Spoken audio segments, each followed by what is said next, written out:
Hey guys, welcome back to my YouTube channel. मेरा नाम है अतुल शर्मा, सबका स्वागत करता हूं।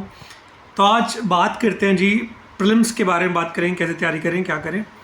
उससे पहले मैं बता दूं जो लोग मेरे साथ नए जुड़े हैं कि मैंने 2022 का एग्ज़ाम दिया था जी, और उसके बाद मैं पीएनबी में काम कर रहा हूँ एज ए प्रोबेशनरी ऑफिसर। और अब जो बात करेंगे, आज हम लोग बात करेंगे कि आप प्रीलिम्स की तैयारी कैसे करें। देखिए, हम सब जानते हैं कि 3 महीने के अराउंड टाइम बचा है एग्ज़ाम्स का, और आप में से काफ़ी सब लोग तैयारी कर रहे होंगे, बट उनका प्रीलिम्स का पोर्शन कहीं ना कहीं वीक रह रहा होगा। कुछ ना कुछ चीज़ें हो रही होंगी जो प्रीलिम्स की तैयारी नहीं हो पा रही होगी, या पिछले 2-3 साल से, 1 साल से जो लोग तैयारी कर रहे, लास्ट से जिन्होंने एग्ज़ाम दिया था, जिनके प्रीलिम्स में कहीं ना कहीं कमी रह जाती है, उनके बारे में बात करें कि भैया कर लिया बट स्कोर नहीं बढ़ रहा है। तो क्या करें क्या ना करें, आज हम बात करेंगे उस बारे में। देखिए, मैंने जितने भी प्रीलिम्स दिए अपनी लाइफ में सारे क्लियर किए अब तक, और भगवान की दया से बहुत अच्छा मार्जिन लेकर क्लियर किया है। कोई भी ये नहीं कि एच पे क्लियर किया हो, तो ऐसी कोई दिक्कत रही नहीं है मुझे। तो उसके लिए मैंने क्या क्या चीज़ें यूज़ करी थी स्टार्टिंग से, वही बताऊंगा आपको, और वही चीज़ें करेंगे। ठीक है, सबसे पहली बात बताता हूँ आपको कि जो भी लोग तैयारी कर रहे हैं, जो लोग तैयारी कर रहे थे, अपना सिलेबस कंप्लीट करें जी। देखो, सिलेबस कंप्लीट करना बहुत इंपॉर्टेंट है। अगर आप सिलेबस कंप्लीट नहीं करोगे फिर तो मार्क्स आने ही नहीं है। तो सिलेबस कंप्लीट करें। कैसे करना है देखो, ये आपके ऊपर, आप कैसे पढ़ना चाहते हो। डेली क्लास लगाओ, उसके क्वेश्चंस करो, या फिर एक दिन सारी क्लासेस लगा लो, क्वेश्चंस कर लो। ठीक है, सिलेबस कैसे पढ़ना है, कैसे बिल्कुल स्टार्टिंग से प्रिपेयर करना है, अगर आप चाहोगे इसके बारे में अलग से वीडियो बना दूंगा कि बिल्कुल बेसिक से। ठीक है, कैसे सिलेबस कंप्लीट करना है। लेकिन कहने की बात है कि आप अपना सिलेबस कंप्लीट करिए। ठीक है, सबसे इंपॉर्टेंट ये है। उसके बाद सेकंड चीज़, मैंने बहुत सारे बच्चों को ये देखा है कि वो लोग कहते हैं कि जी मुझे टेबल या रीजनिंग, क्या कहते हैं, टेबल्स नहीं याद करते हैं वो। मतलब उनको जितना बोल दो फिर भी वो टेबल्स नहीं याद करते। समझ नहीं आता क्यों उनको, मतलब क्यों ऐसा लगता है कि टेबल याद ही नहीं करना चाहिए। तो मैं उनको बहुत बार मिलता हूँ तो मैं बोलता हूँ हमेशा कि टेबल्स याद करो, स्क्वायर रूट याद करो, क्यूब रूट याद करो, स्क्वायर याद करो, क्यूब याद करो, बट वो लोग नहीं करते। तो कहीं ना कहीं अगर आप टेबल्स याद नहीं करोगे तो मैं डेफिनेटली बता रहा हूँ ये चीज़ आपकी वीक रहेगी, और आपके प्रीलिम्स में कहीं ना कहीं इम्पैक्ट छूटता है। सेम रीजनिंग की जितनी भी ट्रिक्स होती हैं जो आपको बताई जाती हैं कि भाई ये कर लो, इसमें ये कर लो, ऐसे दिमाग लगाओ, उसमें दिमाग लगाओ, जिस भी टीचर से आप पढ़ते हो वो आपको कुछ ना कुछ तरीके बताते हैं, उन तरीके को यूज़ करो। ये नहीं कि पुराने मेथड से ही चल रहे हैं हम लोग कि नहीं ऐसे हो जाएगा, ऐसे कर लेते हैं, तो वो चीज़ भी बेवकूफ़ी होती है। ठीक है, लोग सोचते हैं कि इसमें क्या टाइम बच जाएगा, अरे इसमें क्या टाइम बचेगा, टेबल याद करने में क्या हो रहा है, 13x7 तो मैं कर लूँगा, मतलब ये तो सबको आता होगा, 19x8 में निकाल लूँगा, वहाँ पे क्या हो गया, इतनी बड़ी क्या चीज़ हो गई। ऐसा नहीं होता है। ये आपकी डेफिनेटली कहीं ना कहीं हेल्प करते हैं। तो टेबल्स और रीजनिंग की जितनी ट्रिक्स होती हैं उनको याद करके चाहिए। ठीक है, पहली चीज़ ये।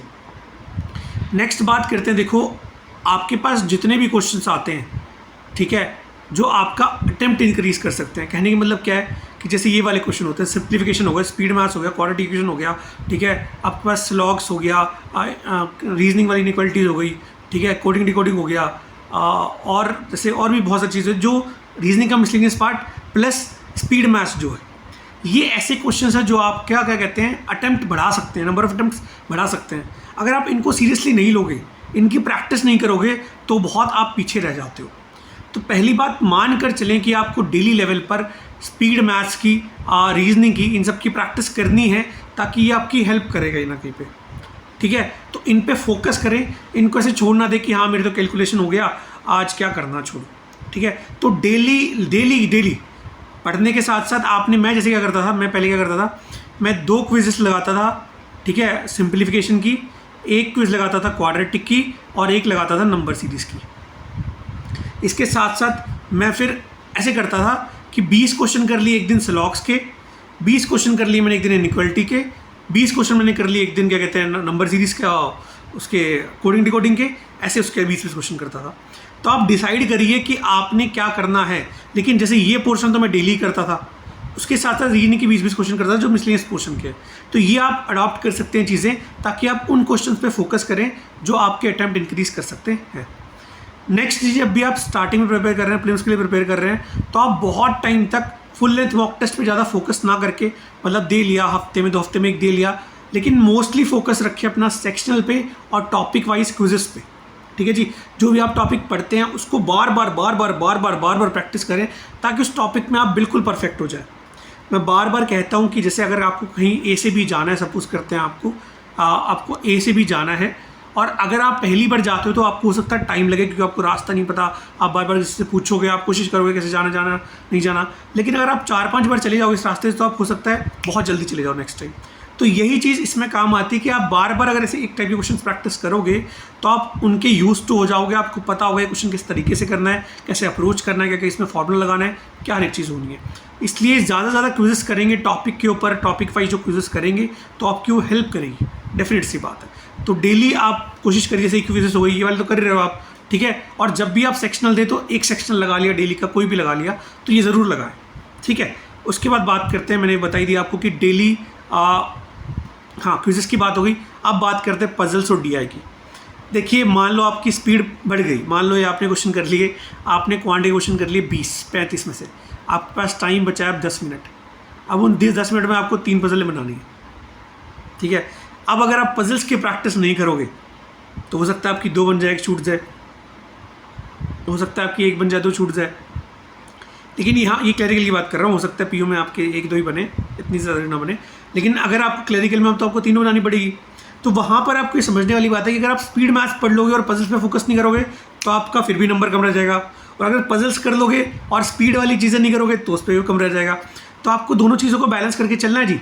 तो डेली आप कम से कम 4 से 5 पजल्स प्रीलिव वाली और 4 से 5 डीआई ये ज़रूर प्रैक्टिस करें, क्योंकि इंपॉर्टेंट है। क्योंकि अगर आप डीआई कर लोगे स्पीड मैथ्स छूट जाएगा तो पंगा है, स्पीड मैथ्स कर लोगे डीआई छूट जाएगी तो पंगा है। तो दोनों चीज़ों को बैलेंस करके चलना है। तो इसलिए 4 से 5 पजल्स डेली प्रीलिम्स वाली और 4 से 5 ये ज़्यादा काम नहीं है, मतलब हार्डली मान लो ये 1 घंटे काम है, 1 घंटे काम है, तो 2 से 3 घंटे आपको लगेंगे डेली करने के लिए। उसके बाद बात करते हैं, जैसे ये हो गया आपका कुछ लोग कहते हैं कि डीआई भैया सारी सॉल्व करनी। देखो डीआई करने का तरीका ये भी होता है वैसे तो, कि जैसे 5 क्वेश्चन आपने 3 कर लिए, सारे मत करो, आपको डीआई की अंडरस्टैंडिंग होनी चाहिए, वो इंपॉर्टेंट है।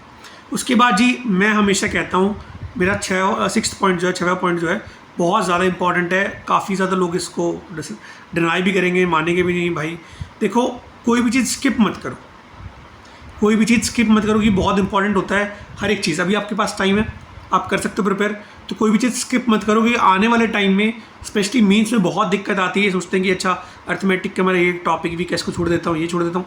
तो अगर उसी एक टॉपिक पे डीआई आ जाती है, उसी टॉपिक पे कुछ भी आ जाता है, ऐसी फिल्म्स में भी कुछ ना कुछ हो जाता है। मान लो सबसे इजी क्वेश्चन है वही उसी टॉपिक को और आपने वो छोड़ दिया देख कर कि ये मेरा तो वीक है, ये तो होता है, ऐसा आता नहीं मुझे।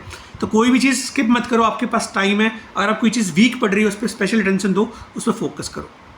लास्ट पॉइंट जी आपका 7th पॉइंट, ये आपका कहता है जी कि स्पेशल अटेंशन दो अर्थमेटिक के ऊपर, ठीक है। स्पेशल अटेंशन दो अर्थमेटिक के ऊपर। काफ़ी ज़्यादा लोग मैं देखता हूँ अर्थमेटिक की तैयारी उतने अच्छे से नहीं करते, तो उनको करनी चाहिए, क्योंकि अर्थमेटिक बहुत इंपॉर्टेंट पार्ट है यार पेपर का। अगर आप अच्छे से नहीं करते हो तो कहीं ना कहीं आप दिक्कत में फंसते हो। देखो मान के चलते हैं 10 से 12 क्वेश्चन, 15 भी आ सकते हैं, इतने क्वेश्चन आते हैं अर्थमेटिक के। अब ये क्वेश्चन बहुत बड़े हैं, तो इसलिए मैं बार बार कहता हूँ कि स्पेशल प्रैक्टिस करिए। कैसे करिए? आप हर दिन एक एक टॉपिक को दीजिए। जैसे अगर 20-20 क्वेश्चन मैं रोज़ करूँगा एक टॉपिक, जैसे आज मैंने कर लिया प्रॉफिट लॉस के, कल मैं कर लूँगा सिंपल इंटरेस्ट कंपाउंड इंटरेस्ट, परसों रेशो, अगले दिन परसेंटेज, ऐसे करिए और फिर इसको रिपीट मोड पे चलने दीजिए, ठीक है। अगर आप बिल्कुल स्टार्ट करें बेसिक से तो आप एक टॉपिक पकड़िए, उसके 100-200 क्वेश्चन करिए एटलीस्ट कम से कम, ताकि आपको एकदम, और कुछ लोगों को लगे कि हाँ प्रॉब्लम हो रही, नहीं हो रहा क्वेश्चन, होने दीजिए भाई, उसका सॉल्यूशन निकाल कर छोड़िए, आप पीछे पड़े रहिए क्वेश्चन के, तभी आप जाके कुछ अच्छा कर पाओगे। देखो ओवरऑल बात ये कि जो आपका प्रीलिम्स का जो एग्ज़ाम रहता है मेनली स्पीड पे रहता है, तो आप जितना स्पीड की करोगे, मतलब स्पीड बढ़ाने की कोशिश करोगे, उतने आपके लिए यूज़फुल रहेंगी चीज़ें। और स्पीड कैसे बनेगी? आपकी प्रैक्टिस, कंटिन्यूसली प्रैक्टिस कीजिए आप इतनी प्रैक्टिस कर लीजिए कि आपको क्वेश्चन देखते हुए लग जाए हाँ ये तो ऐसे ही होना है। तो स्पीड के अलावा कोई चारा नहीं है जी, स्पीड चाहिए तभी आपका प्रीलिम्स में कुछ होगा। तो यही सब चीज़ें हैं जो मैं आपके लिए हेल्प कर सकता हूँ। बाकी रेगुलर वीडियोस में डालते रहूँगा। अगला मेरे ख्याल से मैं आपको बताऊँगा कि सिलेबस कैसे कंप्लीट करें। वैसे टाइम कम रह गया, बट जिनका भी अभी तैयारी शुरू कर रहे हैं तो उनका भी डेफिनेटली क्लियर हो सकता है। आज से तैयारी करिए, पक्का आपका हो जाएगा। कैसे स्टार्ट करना है, कैसे सब कुछ करना है, बिल्कुल बेसिक से कैसे शुरू करना है, वो मैं आपको अगली वीडियो में बताऊँगा जी। थैंक यू सो मच, इतना ही काफ़ी इस वीडियो में। जब तक के लिए ऑल द बेस्ट, बाय। तैयारी करते रहिए।